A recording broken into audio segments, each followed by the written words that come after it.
Most people read Atomic Habits and walk away with one idea. Small habits add up.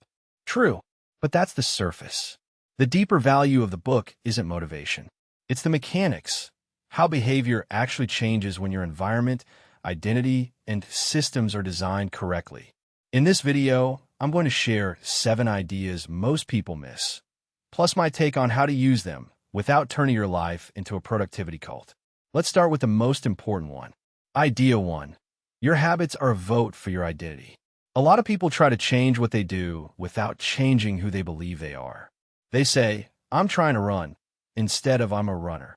They say, I'm trying to eat better, instead of I'm someone who takes care of my health. My take, identity change isn't a magic affirmation. It's a feedback loop. You do the smallest version of the behavior, you prove it to yourself, and your self-image updates. So if you're stuck, stop aiming for perfect habits. Aim for identity proof. One push-up is not a workout, but it is proof that you're the kind of person who doesn't negotiate with the basics. Idea 2. You don't rise to the level of your goals. You fall to the level of your systems. Asterisk, asterisk.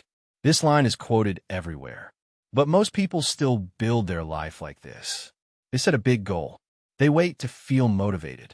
They sprint for 3 days. Then they disappear. A system is what makes progress inevitable even when you're tired. My take, goals are useful for direction.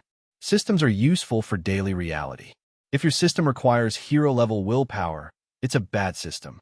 A good system makes the right action the default action. Idea 3. The 4 stages of a habit. Cue, craving, response, reward. This is the habit loop, but it's not just theory. It's a practical debugging tool.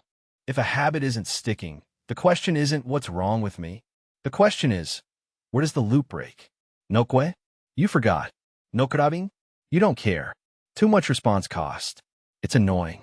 No reward? Your brain doesn't learn. My take, treat habits like software.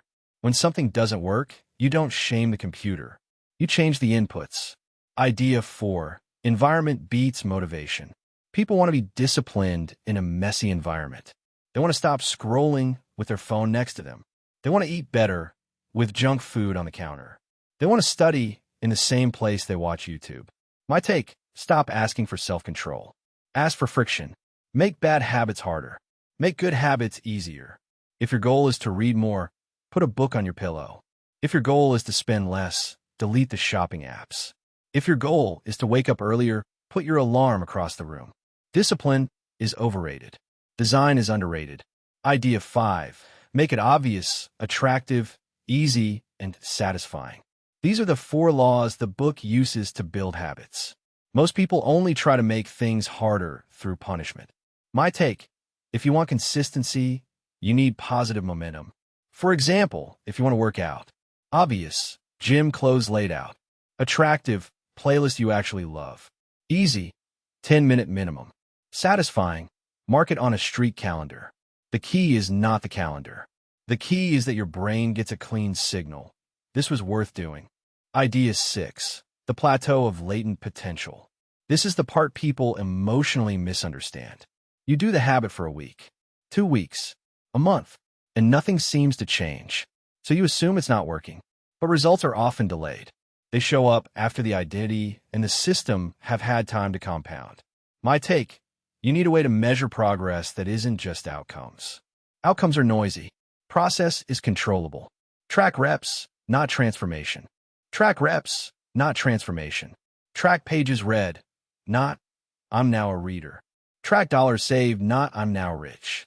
You're building the machine first. The machine produces results later. Idea 7. Never miss twice. This one is simple, and it's brutal. Missing once is an accident. Missing twice is a new pattern. My take, the goal is not perfection. The goal is fast recovery. Life will break your streaks. Travel, work, family stuff, bad sleep. So you need a rule that protects your identity even when life gets messy. If you miss today, you show up tomorrow. Even if it's smaller, even if it's ugly. Because what you're really protecting is the story you tell yourself. I'm the kind of person who comes back. Now, here's my overall opinion on Atomic Habits. It's one of the best beginner books on behavior change. But But the danger is turning it into an obsession with optimization. Your life is not a spreadsheet. Habits are tools. Use them to build a life you actually like, not just a life that looks impressive. If you want, I'll make this a series. How to build a reading habit. How to break phone addiction using friction. How to design your environment like a cheat code. And if you've read Atomic Habits, tell me, what's one habit that actually changed your life? Thanks for watching.